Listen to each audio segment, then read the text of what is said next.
Welcome to another edition of Mark's Inspiration. Got the D-Man here, and I'm glad you could join me today. Today's topic is going to be current events. I had several other topics I thought about talking about, but yesterday I was working at this house, and she had one of those, this lady that I'm working for, had one of those giant TVs, okay? And guess what she was watching? The frenzy at the Capitol building. So I was thinking about that. I normally don't watch that kind of stuff because it is very dramatized, and I wouldn't even have watched that, but she had it on TV. So I didn't watch it, but I kept my headphones on, so I didn't hear much of it, but I heard enough to know what was going on. Now, I won't get into who I'm for or who I'm against in the political arena. That is not the point I care to make here. The point I care to make is, in the United States, people think they're so safe. I mean, other than the criminals and the murders we have every day, which are hundreds, okay? But especially when it comes to women. Women think they don't need men, okay? You see what happened yesterday at the courthouse? I guarantee you, if everything goes to hell in the United States, women will be begging for alpha males. Now, what I mean by an alpha male is a strong, dominant male who can take care of himself and any woman who follows him or submits to his leadership. I know a lot of women don't like that word submit, but I submit to the authority of the land, and thus by doing so, I have police protection. As soon as they can get here, I have the protection of the military.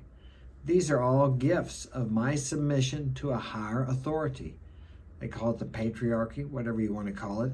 Okay, so this is important because if everything ever goes to hell here, and it could, look at yesterday, I guarantee you a woman in that midst of crowd would want to be with a man who is strong that can protect her.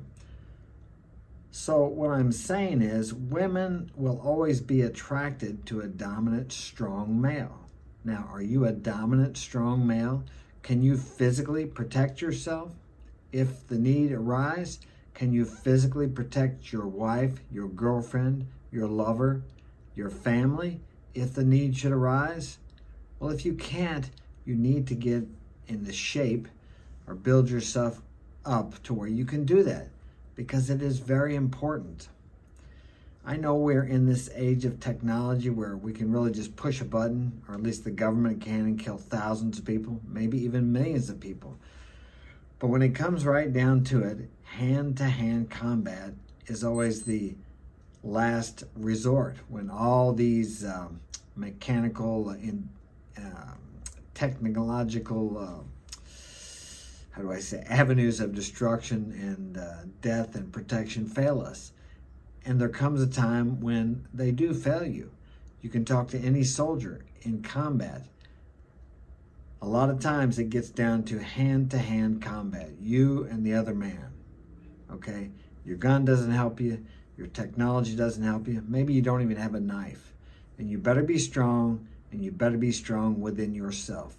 You better have that inner strength, that guts, and that determination to kill this guy, or he's going to kill you. I know we want to live in a society of love. I believe in love. I believe love is the most powerful force there is. But a lot of people don't believe that. A lot of people are very low in consciousness, and they resort to this primordial reptilian brain behavior. Hey, I have. I'm not belittling that or saying that I've risen above it. Because even today, provoked in the right situation, I'll guarantee you I would resort to physical, aggressive behavior. And that's what you saw yesterday on TV at the Capitol building. So if that can happen in the great USA, our great civilized nation, don't think that it can't happen in your neighborhood, in your area. Okay, what are you going to do? Are you going to call the police? What if the police is defunded? Or what if the police force just dissipates? Or no one wants to be a police officer anymore?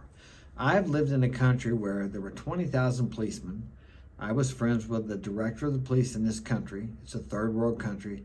And he said they needed 40,000 police. In this country, there was a less than 1% charge on murders. Now that's charge rate, not conviction, charge rate. Life, the value of life there was very cheap. Okay, so you couldn't just call the police to come and protect you. Even here in the US, it takes time for them to get there. So if you're in your home and someone is attacking you, it's going to take a few minutes for the police to get there. Your wife, girlfriend, or lover wants a man that she can depend on to protect her, because she is, in most cases, not as strong as you, internally or externally, or not as strong as you should be as a man. Most men today can't run a mile. Most men today can't do 25 push-ups, 5 push-ups, I think. I mean, this is the pitiful situation that our abundant, successful, how do I say, productive paradise society, this is how we have gotten as a race over here. Other people look at us as weak, fat, and lazy. And the majority of us have become that way because of modern technology. We don't even have to get up and push the button to turn the TV off, okay?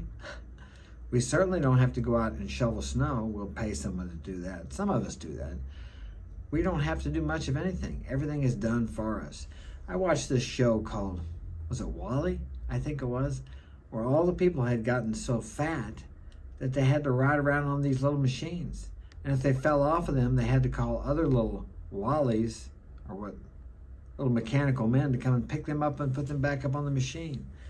I go to a place like Walmart and I see people riding on these machines because they have not taken care of themselves, they've gotten fat, and they just can't even hardly do anything. Now, I realize some people have bad health, but many of the people that suffer from bad health here in the United States, they have eaten themselves to that way. We have such an abundance of food, an abundance of everything here. That's just it. We overindulge, we gorge ourselves. And hey, I've done it. I'm not saying I haven't done it, because I have. There was a time in my life where I got into eating too much. It was when I was boxing, and I would starve to make weight, and I would pig out on the weekends, and it developed into bulimia. So, and I got up to 184 pounds. I'm 154 now. I'll post a photo. Well, you can look on my Instagram profile and see what kind of shape I'm in. I'm 60 years old. I'm in excellent shape. I can stand up against anybody in their teens and their 20s. Now, maybe not Floyd Mayweather or Conor McGregor. I could last maybe until they beat me down to the ground, but I could stand up. I might get a punch in, maybe, if I'm lucky. But the point is, I could do what I could do. I'm strong enough that I could stand up against most men out there, regardless of their size. I have been in the ring with men who are 260 pounds and stopped those men. Okay, they weren't as skilled as I was. When they got better, I didn't want to be in the ring with them, okay? But I have had the crap beat out of me many times too, and I've been knocked down and got up, and been knocked down and got up. But these things teach you how to keep moving when you don't think you can. I used to work out with a pro when I first started boxing in St. Louis. I had worked out in the small town of Hannibal before that. And this guy would hit me with a liver shot. It's a shot to the right side of your body, the left side if you're facing me, your left side, my right side. And man, that guy would drop me, okay? The pain is intense. But one time he hit me there after many times of dropping me, and he said, "You can make it through this." And he kept punching me, but not hard. He said, "Come on."